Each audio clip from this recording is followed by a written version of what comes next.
Welcome to my YouTube channel. I'm Brittany.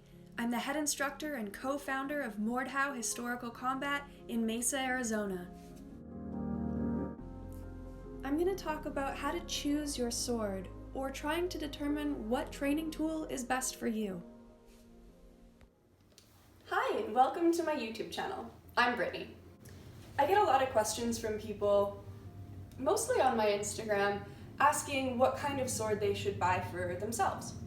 And these are often solo practitioners or people who have just started with a club in their city and they don't know what to get, and to be honest, there's a lot of different options out there. And in terms of budget or what our training needs are, it can be really hard to make a decision. So hopefully my video will help you get some information and be able to make that decision for yourself. So thanks for watching. More often than not, my first answer is usually the one that most people don't actually expect to hear. I usually tell people that the cheapest and most easily accessible training tool to get to start with sword stuff is actually just a stick.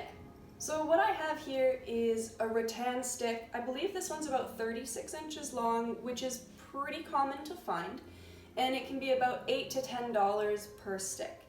So this is a really simple training tool. Now, of course, it's not a sword, so some people are like, well, why would you bother? Because it's cheap. This is also really great because you can do a lot of solo drills with it. This is safe to use with a partner for partner drills. You can spar with them, and sometimes, depending on the tournament, you can compete with them. So that actually makes this a pretty good bang for your buck when you're spending $10 maybe to be able to do a whole bunch of things with just this one item. However, there are some drawbacks to this. One, obviously, it's not a sword, and it doesn't have a defined edge. As you can see, it's just round. Well, cylindrical, I guess. So you have to be able to understand your edge alignment based on your hand as opposed to relying to the edge to figure out where your true edge or your false edge is. Obviously, it also doesn't have a crossguard or a pommel, so any sort of technique that you would want to practice with that is off the table. But historically speaking, there is a precedent for using sticks as a trainer. We know that there was stick and buckler, for example, or that Singlestick specifically was used as a trainer for saber. So if you want to be historically accurate, this isn't really all that far-fetched. The other downside to it is these can actually take a beating, and after a while you're going to have to replace it. They'll start splitting and fraying the more that you do sparring or solo drills, partner drills, or hitting a pell. But they are cheap to replace, and a lot of the times you can extend the life of the single stick or any kind of eskrima stick just by taping it. So that's one option. I know that you can get them from Purple Heart Armory, which I will link in the description, and I believe South Coast Swords actually does sell single sticks as well, which I will also link in the description. But the nice thing about these is because a lot of different martial arts use them, they're actually not that hard to find in other supply stores that you can get normal martial arts stuff at. So next up is synthetic swords. This is more often what people are expecting me to say if they didn't like the answer of just get a stick. So this is a synthetic longsword. And if you've ever done some sort of YouTube surfing and you've seen videos of some HEMA tournaments, you might have noticed that some people, instead of using steel, were using these like white plastic synthetic longswords.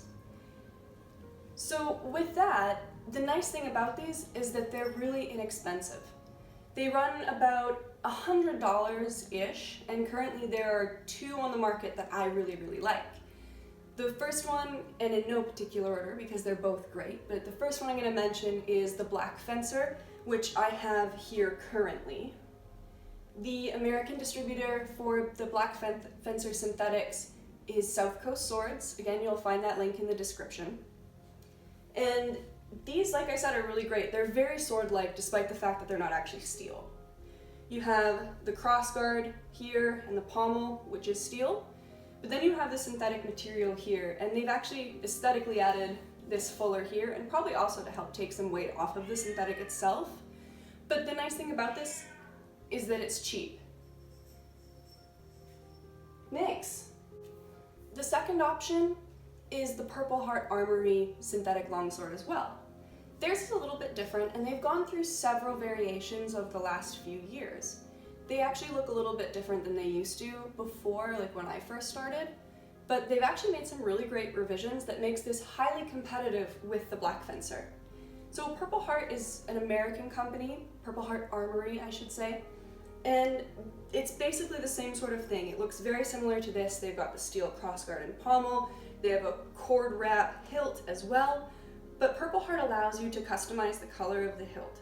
So you can make this purple, you can make this whatever color you want. I've never actually gotten a custom color. Maybe one day I will. The other thing is that instead of being white, they've changed this synthetic to be gray. So it looks a little bit more sword-like rather than like something that's obviously a synthetic material. Now for our training needs, this is really great because like I said before, it's cheap, pretty accessible. When you order them, there's not like a really long wait list for them. You can get it pretty quickly. And these are sparring safe.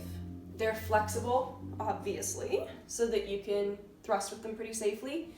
Great for solo drills, for pell work, partner drills, sparring, and competition.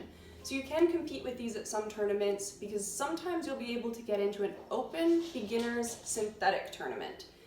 These seem to be fading out of popularity a little bit, but I really hope that they don't disappear from the community only because of how accessible it allows the community and beginners to be. So you don't need to bring your own very expensive steel longsword. You can just use $100 synthetic.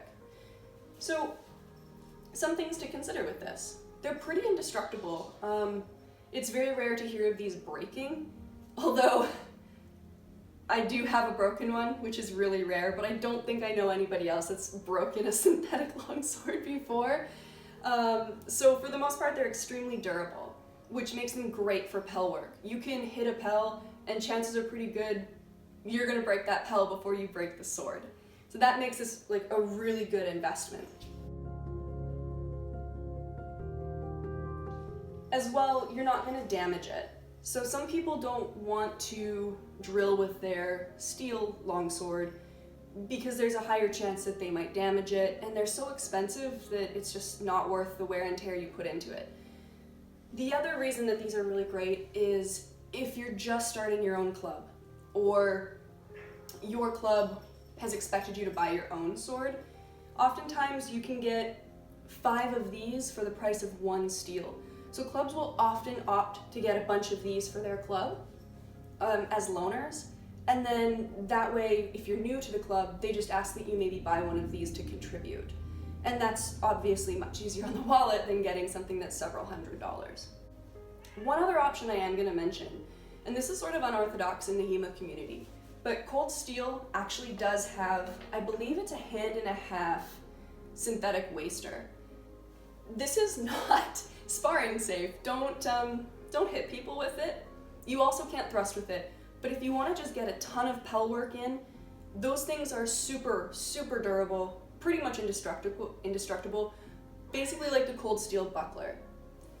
The other nice thing about it is they're even cheaper than the synthetics I just mentioned. I think the Cold Steel wasters go for like $35 American, maybe.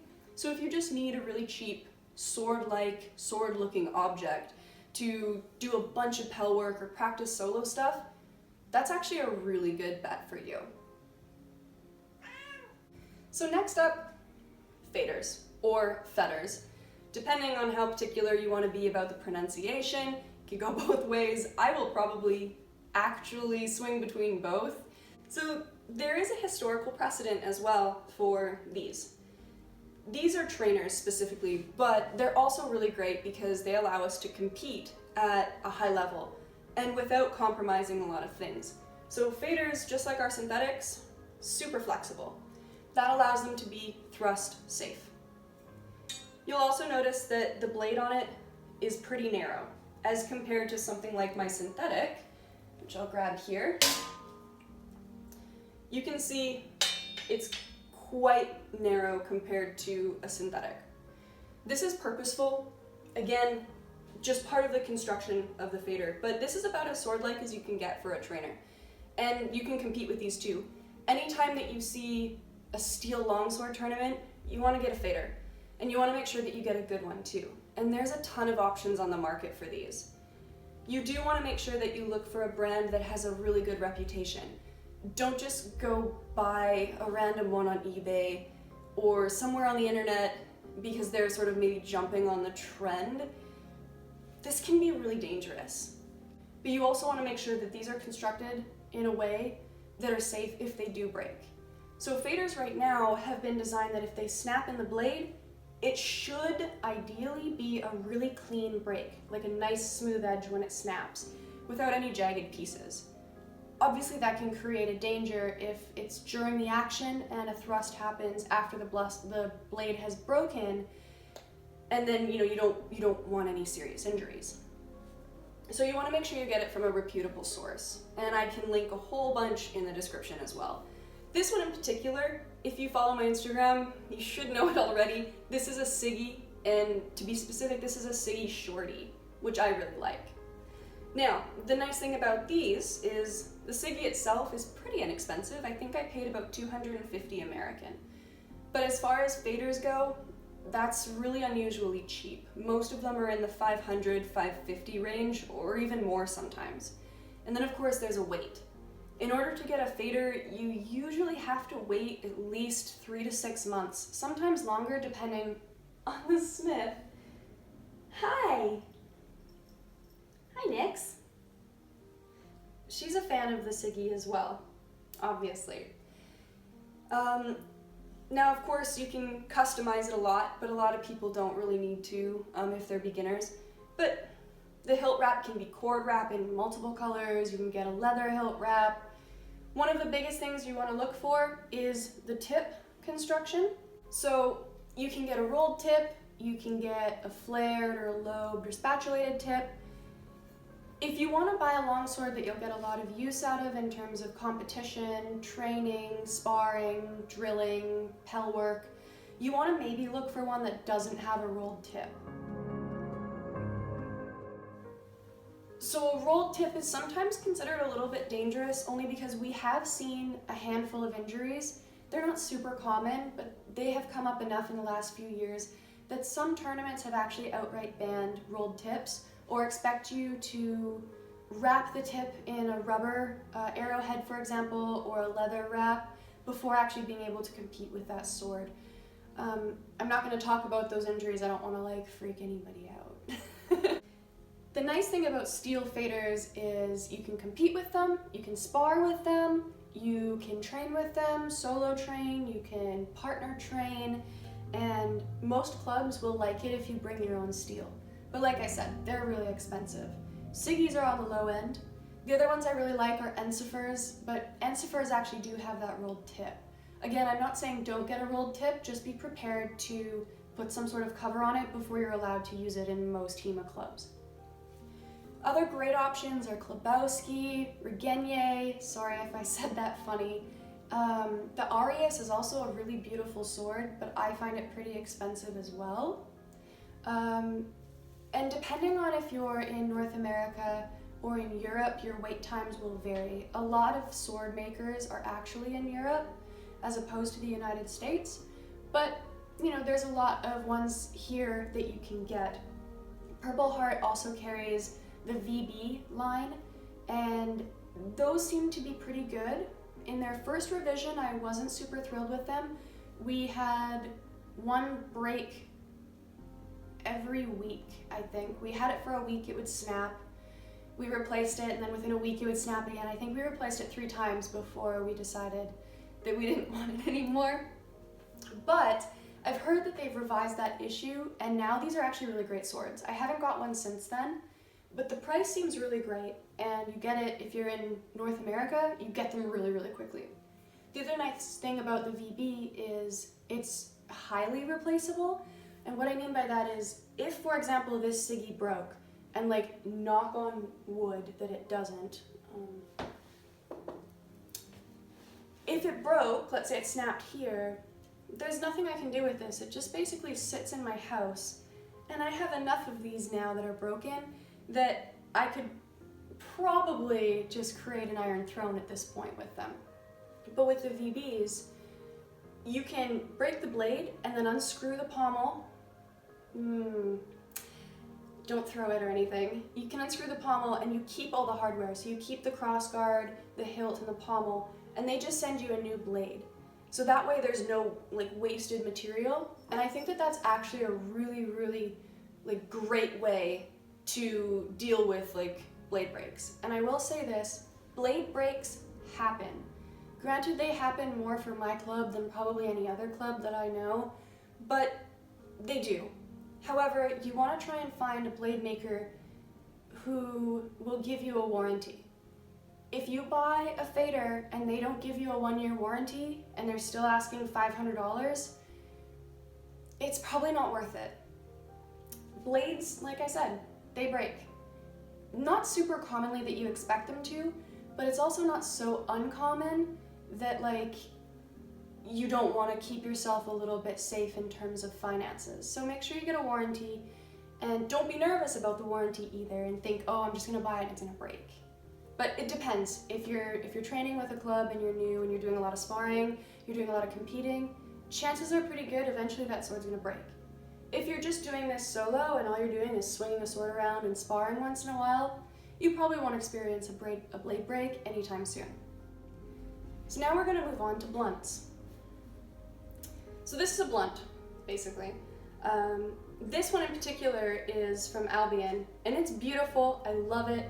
I really like blunts, but as training tools, they're not as versatile as something like a steel fader or a synthetic trainer.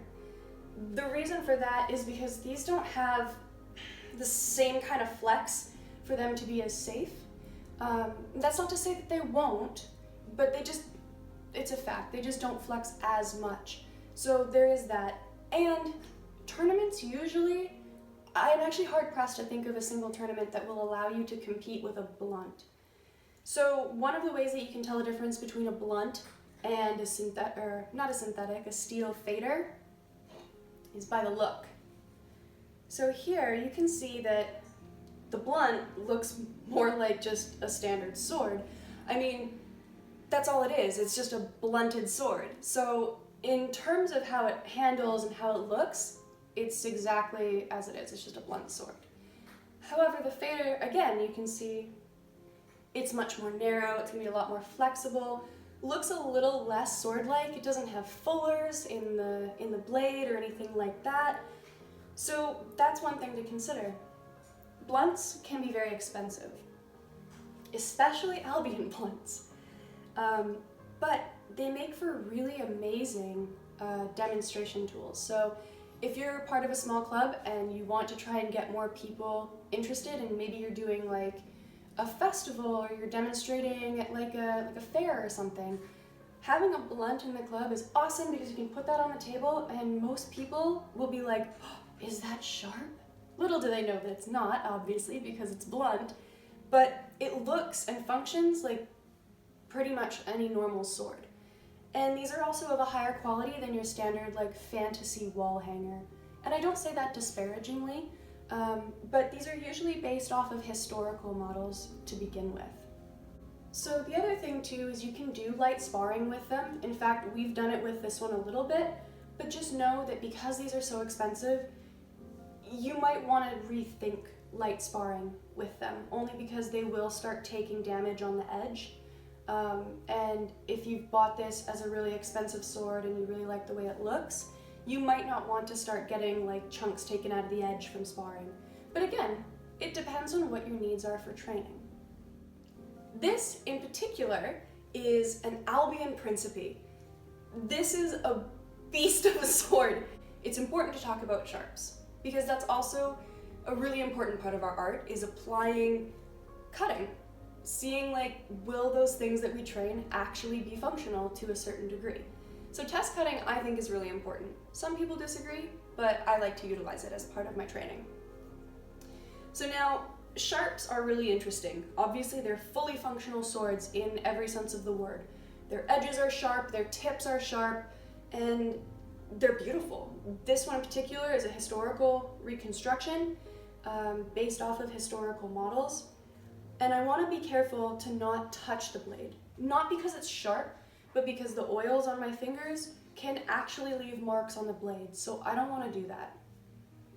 This one in particular, this Albion Principe, is also extremely expensive, and so for a long time, cutting wasn't really accessible to new people, only because of the expense that the swords to do cutting had sort of like limited people to getting into it. However, that's changed. So now when people ask, how do I get into cutting?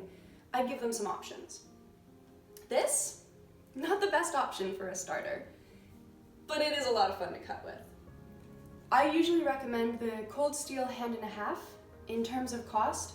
That one's really cost effective. I think it retails about $350, $400-ish, which might sound like a lot, but keep in mind, this is a fully functional and sharp sword. So you get what you pay for. Now, there's also a VB Sharp as well that Purple Heart offers. I've only tried the first version of it, and I liked it. It was sort of more similar in shape to the Principe like I have here, but a little bit more beginner friendly. I still prefer the cold steel in terms of beginner use, but you kind of go up from there. The more money you spend on a sword that's sharp, as a general rule, the more money it is, the more efficient it'll be at cutting. However, there are exceptions to that rule, but it is something to keep in mind. So I really do like the Albion Principe. It's a super fun sword to cut with. But there are also lots of other options on the market besides the Albion and besides cold steel and the VB. I'm a huge Angus Trim fangirl.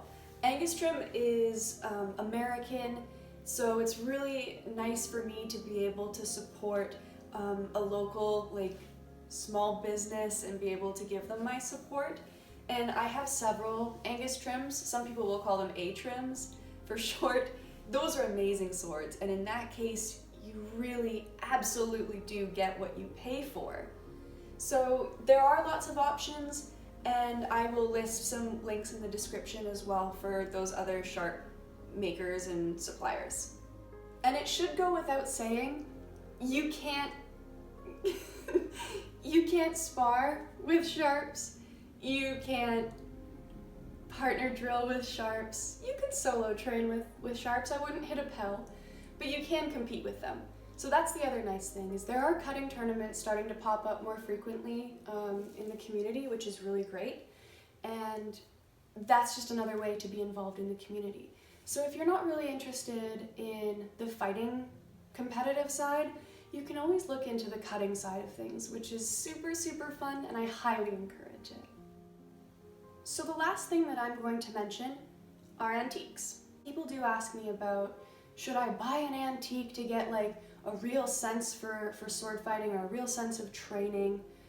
If you have the money to do it, go for it. I mean, there's nothing wrong with that. Handling a sword that is contemporary to the era that you would be studying can be really hard to get your hands on, but that's a really great way to start doing some experimental archaeology.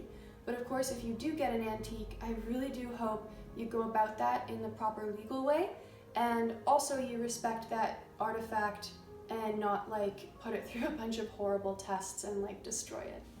But with that said, obviously having antiques is a really cool thing, but it's not necessary to train with it. Part of the reason why the community market has grown up the way it did and created synthetics and faders and sharps and all these other things is so that we can experience swords without having to get museum pieces or artifacts or anything like that. So you do not need an antique in order to experience HEMA or any sort of sword stuff.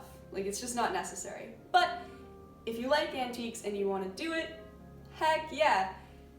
So hopefully this helped. There are a lot of options, your budget makes a big difference, and your training needs as well. As a general rule, if you're by yourself, if you're a solo practitioner, you're out in the middle of wherever and maybe you don't have a club, your options are pretty open to you. I mean, it doesn't really matter what you get as long as you enjoy it and you know that you're getting the right tool for the ways that you want to train. I will say though, however, if you have just started with a club or you intend to join a club in your area, don't just take my word for it. Just ask the instructor, hey, I'm thinking about buying my own sword, and what do you suggest? Because club rules will trump whatever I tell you. And that's just the way it is. So always try and see, if you're gonna join a club, what works with that club culture. But otherwise, you have lots of options, and I really do hope this was helpful. So thank you so much for watching.